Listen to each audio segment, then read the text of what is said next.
Hello everyone welcome to my YouTube channel Jayakumari Patel blog song माने देखंतु मु प्रथमे बिरी डाली को 6-7 घंटा पानी रे फुलिबा पई छाड़ी देइथिली।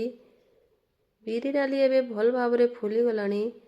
ताकू 4-5 थर भल भाबरे धोई की रात्रि रे मेसिन रु पिसे आनी रखी देली। तापरे हजबैंड को कखारु को काटिबा को कहली। हजबैंड काटी देला परे मु ताकू छोट छोट खंड करी तार चोपा छड़ई मंजी सबू बाहर करी गोटे ग्रेटर साहाय्य ग्रेट करी नेली। ग्रेट करी सारिला परे ताकू गोटे कपड़ा रे ढालिकी तार पानी अंश को हाथ रे भल भाबरे चिपुड़ी बाहर करी देली।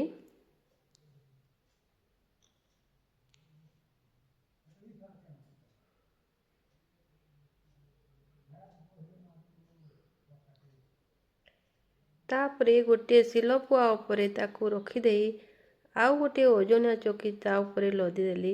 जहा फल रे कखारु रे जेतिकी पानी अंश थाए सबू बाहरी जाई थाए।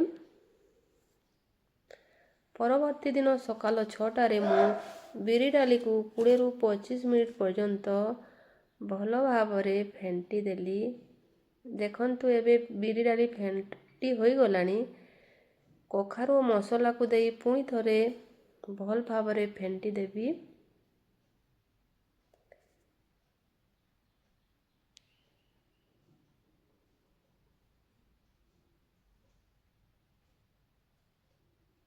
वर्तमान फेंटी होई गलानी।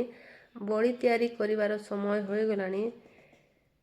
गोटे खट पकाई ता उपरे गोटे ओदा कपड़ा बिछाई केमिति मु बड़ी तैयारी करूची आपण माने देखंतु। मो वीडियोटी जदि आपण माने को टिके भी भल लागला दया करी सब्सक्राइब कर देबे। पुणी देखाबो आ गोटे फ्रेश वीडियो रे। सेते बेलो जाए मते विदाय दियंतु। रहिली बाय।